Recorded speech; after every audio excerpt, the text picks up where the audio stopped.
What's up, guys? Today we're going to talk about, and we're going to be super nitpicky here because this is a difficult list. This was a very hard video to put together, and it's going to come with a caveat on every reason. But we're going to talk about 5 things we hate about our RC51. Yes. Again, very difficult because like it's not. It's really just not. There just really aren't things. But yeah, we'll talk about it anyways. So the first reason. Riding position. Riding position is really brutal on this bike. It's very aggressive. It's really painful on the wrists. You know, a lot of RC51 owners actually get aftermarket clip-ons. They have a company called Helibars. Do they? Yeah, so a lot of RC51 owners who ride... Do they look good though?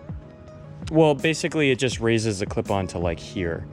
And it gives you a lot less clearance, but you know, I personally am not a big fan. I'd rather just deal with the wrist pain.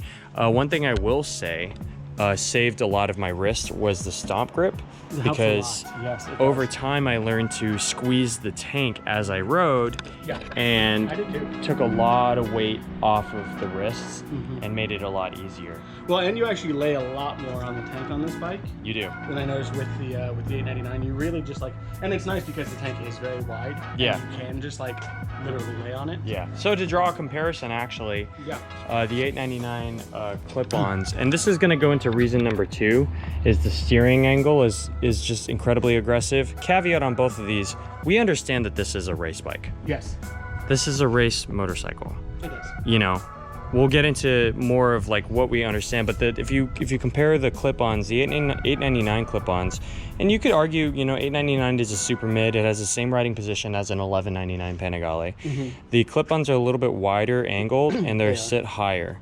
The funny thing about the Panigale though is that because the tank is so skinny, it's a lot harder to squeeze. So I actually find myself having like the same amount of wrist pain. Just because the tank is so much. Because I can't really squeeze the tank, and then I'm putting more weight on my wrists. So like net wrist strain between the two bikes is like the same, which is kind of funny. Yeah, but the difference is because you know, different reasons. Yeah. So I actually prefer the RC51 tank for that reason. Because like I said, it's huge. Like I don't think a lot of people necessarily understand. This tank is actually very wide. Yeah. I think it's actually kind of the widest. It pretty much is, other than like the direct points of here. It's pretty much the widest part of the bike. Yeah, it's great. It's so easy to move around. Like it's fantastic. It is. So like we get that this is a race bike, and that's gonna roll us into reason number 4, which is like, well, we talked about steering angle, we talked about riding position. Yeah. Oh yeah. 3. Weight. Heavy. Yeah. So reason number 3 is the weight. Obviously, it's heavy because it's got this big ass frame and a radiator on each side. Yeah. It's 430 pounds. But and saying that, like they refer to these as pigs. Yeah. For a reason. But they're very easy to maneuver. Like a lot of people talk about like having a tough time maneuvering these bikes, but if you have your suspension tuned and you've got good tires, I don't think it's that bad. Really one of the biggest things I had to learn actually on how to turn this bike was you really have to move off the seat more. That is definitely some of it too, if you're kind of worried about that. Because I would get on the 210 down here. And like on this, it doesn't matter because it weighs nothing. You do whatever. You can kind of pitch it. And on this, I realized like I was leaning, but not as much as I needed to. So I actually had to start shifting my weight on the bike to get it to turn. Yeah. That is definitely a thing. Yeah. That being said, that mid-corner stability is beautiful. Oh, it's so good. Oh, it's so great. It's so good. Yeah. But the comparison, you know, the 899 weighs 370 pounds. And this weighs 400. Yeah. And that's 60 pounds is a big difference on something like this. Yeah. And we'll do a video in the future where we compare the 899 to the RC51 because it's kind of something we've always been meaning to do. It has. But you know, reason number 4, which is another race bike reason, you know, we're going to talk about real quick. This is a race bike. When you choose a motorcycle, you have to understand that you need to take into account your purpose for the bike, what type of rider you are, what kind of riding you do, what kind of bike you're comfortable with riding, what kind of skill level you have as a rider. All of these things, because if you don't, you're going to get a bike that you end up hating. Yeah. And then I know people, I saw this recently. This guy had a V4S he listed on Facebook Marketplace. And he said he had been riding for 10 years and he bought a V4S in order to try to like reignite his passion for riding, and he realized it wasn't for him anymore. And it's like, bro, you bought a 226 horsepower screaming hot $30,000 Italian super bike. Like, yeah, that's that's fair. you didn't go out and buy like a Ducati Monster 1200 that's like comfortable but still has power and handles. Something that you're gonna take everywhere. Yeah. If you're trying to reignite a certain passion for riding, you didn't go out. You need this. Yeah, you know what I mean. Like, you need some like low horsepower. Don't go out and get like literally one of the fastest motorcycles in the world if you're trying to like reignite your passion. Like I would hate riding with a V4, and I want a V4, but I understand that it's just incredibly impractical to own. Well, you even have problems with the 899 sometimes in that same aspect, where it's like the heat. Sometimes you just want something like a Monster, or something. No, and I talk about it all the time. Yeah. I'm like, man, I really wish I could get an XSR 900 or I deal with Ducati this conversation Monster. consistently. We talk about it all the time. You know, and I agree 100%. Honestly, like, this is a super sick bike, and I love it. Yeah. And when I ride it, I'm super happy. Yeah. But I'm really happy that I have something kind of dumb to fall back on. As a contrast. Yeah, because it's so easy to ride. There's no thought process in riding this. It's so easy. Yeah. So like, this is the tool. The tool for the job is if you want to stunt on everybody because you've got like one of Honda's most iconic motorcycles in the world, and one of like the coolest color schemes, in my opinion, besides the Nicky Hayden. Yeah. You know, I used to ride, you know, and I would get veteran riders would approach me on this. Yeah. But like new riders would approach me on the Panigale. Yeah. That's how it goes. Yeah. But reason number 4, race bike reason also, we understand that these are dumb, nitpicky things, and they go with the RC51, and we actually don't hate them. We're just trying to put things together that perspectively, like, it, you know, these are things that you deal with on most race bikes, but you know, like, we just want to talk about them.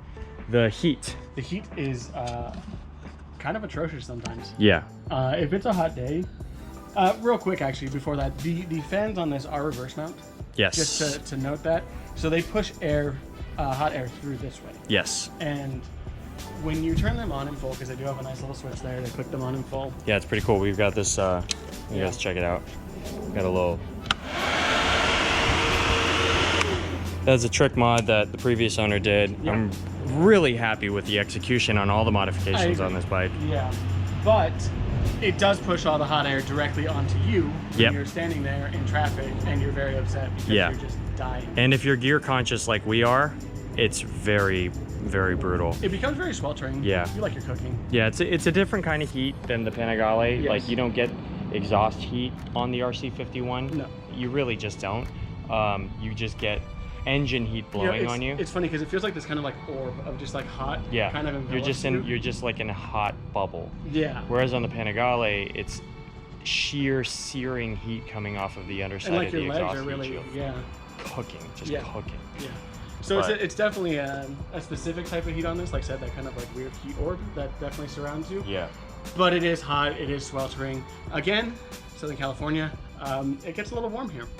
Yeah. Just a smidge. A little bit. And you know, honestly, even the second I would get off the freeway with this thing, it just goes. Yeah. Temp just goes on hot days. Yeah. It just starts to. Yeah. So it's one of those things where you have to keep that in mind. Like, if you ride a lot on hot days, like, do you want a bike like this? You know. Yeah. Like, No, that's definitely fair. But, you know, there's, you know, it comes with that heritage, like we said. So reason, it's just it's so cool. It's really so cool.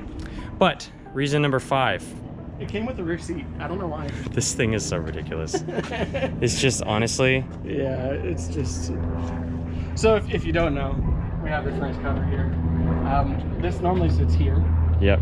And why? It's just literally just a pad that sits here. Yeah, like just. Yeah. It just does that.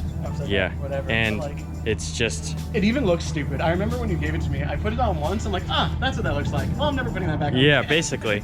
Like, I literally just put it on to show people how dumb it is, and I'm like, all right, let's take that back on. Yeah. No, it's so dumb. Yeah, it's bad. It's bad. Yeah, my first RC51 didn't come with a seat cowl, And fortunately at the time, this was 07 and or 07, 08, and I remember they were still making RC50. Well, they had just recently discontinued the RC51. So I was able to still buy a seat cowl brand new from the dealership. Yeah.